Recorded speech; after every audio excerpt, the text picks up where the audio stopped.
4 जूनचा दिवस पूर्ण दिवसभर प्रत्येकाचं लक्ष लोकसभा निवडणुकांच्या निकालाकडे लागलं होतं. अब की बार कोण येणार याची उत्सुकता प्रत्येकाला होती. संध्याकाळी 5 पर्यंत निकालाचं चित्र हळूहळू स्पष्ट झालं. महाराष्ट्रात महाविकास आघाडीनं महायुतीला धक्का दिलाय हे दिसत होतं. पण राज्याच्या लोकसभा निवडणुकीचा फायनल रिझल्ट यायला वेळ लागला तो बीडच्या निकालानं एकीकडे लोकांची उत्सुकता ताणली गेली असतानाच एक मोठी अपडेट आली, ती मुंबई उत्तर पश्चिम मधून. इथून ठाकरे गटाचे उमेदवार निवडून आले असताना शिंदेंच्या उमेदवारांना आक्षेप घेतला आणि निकाल फिरला. शिंदेंचे उमेदवार रवींद्र वायकर फक्त 48 मतांनी निवडून आले.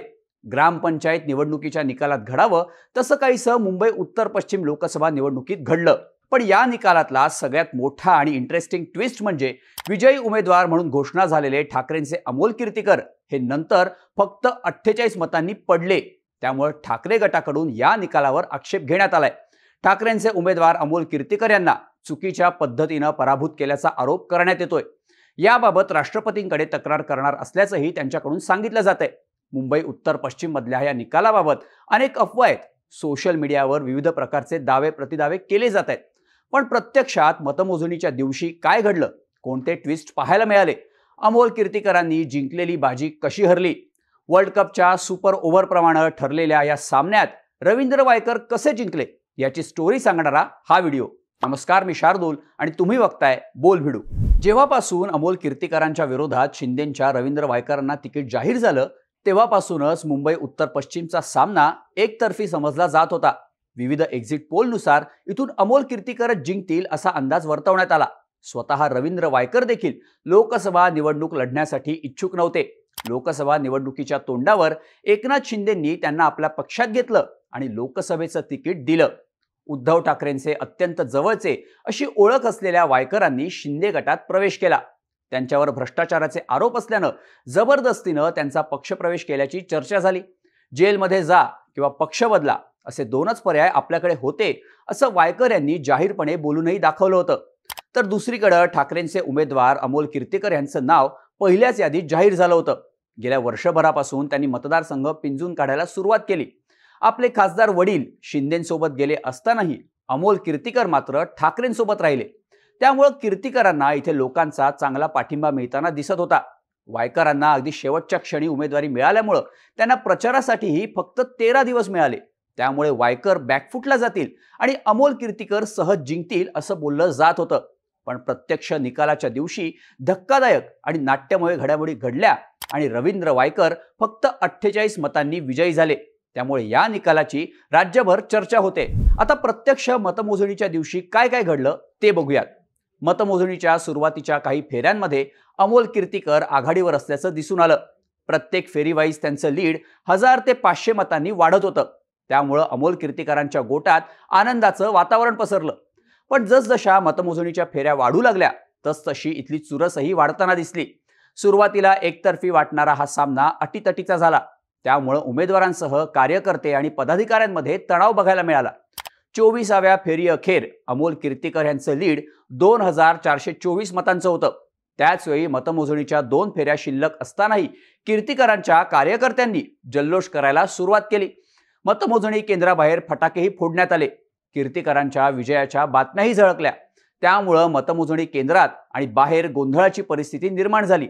दोन्ही ठिकाणी वायकर आणि कीर्तीकरांचे कार्यकर्ते आमनेसामने आले. परिस्थिती नियंत्रणात आणण्यासाठी पोलिसांनी लाठीचार्ज देखील केला. कीर्तीकरांच्या कार्यकर्त्यांच्या या जल्लोषानंतर 25 आणि 26व्या फेरीत खरा ट्विस्ट बघायला मिळाला. 24व्या फेरी अखेर 2424 मतांनी आघाडीवर असणाऱ्या कीर्तीकरांचं लीड 25व्या फेरीत 1543 मतांनी कमी झालं. वायकर आणि कीर्तीकरांच्या दोघांमधील मतांचा फरक हा फक्त 881 मतांवर आला. त्यामुळे शेवटच्या फेरीत काय होणार यावरून धाकधूक वाढली होती. दोन्ही बाजूचे पोलिंग एजंट डोळ्यात तेल घालून मतमोजणीवर लक्ष ठेवून होते आणि 26व्या फेरी अखेर अमोल कीर्तीकरांचं लीड होतं 681 मतांचं. मतमोजणीच्या सगळ्या फेऱ्या पूर्ण झाल्यानं निवडणूक निर्णय अधिकारी जयश्री सूर्यवंशी यांनी कीर्तीकरांच्या विजयाची अधिकृत घोषणाही केली. ठाकरेंच्या शिवसेनेनं मुंबईतल्या 4ही जागा जिंकल्यानं कीर्तीकरांच्या कार्यकर्त्यांचा जल्लोष आणखी वाढला. पण मतांचं मार्जिन कमी असल्यामुळं रवींद्र वायकर यांनी निकालावर आक्षेप घेत फेर मतमोजणीची मागणी केली आणि फेर मतमोजणीत अमोल कीर्तीकर फक्त एका मतानं आघाडीवर असल्याचं दिसून आलं. ईव्हीएम मतमोजणीत अमोल कीर्तीकर यांना 4,51,095 मतं तर रवींद्र वायकर यांना 4,51,094 मतं मिळाली होती. दोघांमधील मतांचं लीड अवघं 1 मताचं असल्यानं वायकरांनी पुन्हा एकदा फेर मतमोजणीची मागणी केली. त्यानुसार निवडणूक निर्णय अधिकाऱ्यांनी दोघांना मिळालेल्या 3,113 बॅलेट मतांची पुन्हा मोजणी केली. त्यामध्ये अमोल कीर्तीकरांना 1,501 तर रवींद्र वायकरांना 1,550 मतं मिळाली, तर उर्वरित 62 मतं अवैध ठरल्याची माहिती आहे. साहजिकच बॅलेट मतांमध्ये 49 मतं जास्त असल्यानं रवींद्र वायकर यांचं लीड वाढलं. कीर्तीकर यांनी एका मताची आघाडी घेतलेली असल्यामुळं वायकर यांचं लीड 48 इतकं झालं. अंतिम निकालात अमोल कीर्तीकरांना 4,52,596 मतं मिळाली, तर रवींद्र वायकरांना 4,52,644 मतं मिळाली. इतक्या सगळ्या ट्विस्ट नंतर शिंदेचे रवींद्र वायकर फक्त 48 मतांनी विजयी झाले.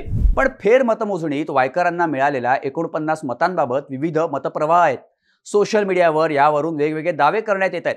स्थानिक पत्रकारांनी बोलभिडूला दिलेल्या माहितीनुसार सकाळी ईव्हीएम मतांचं काउंटिंग होण्याआधी बॅलेट मतांची काउंटिंग झाली होती. त्यात दोघांची मिळून 111 मतं बाद ठरवण्यात आली.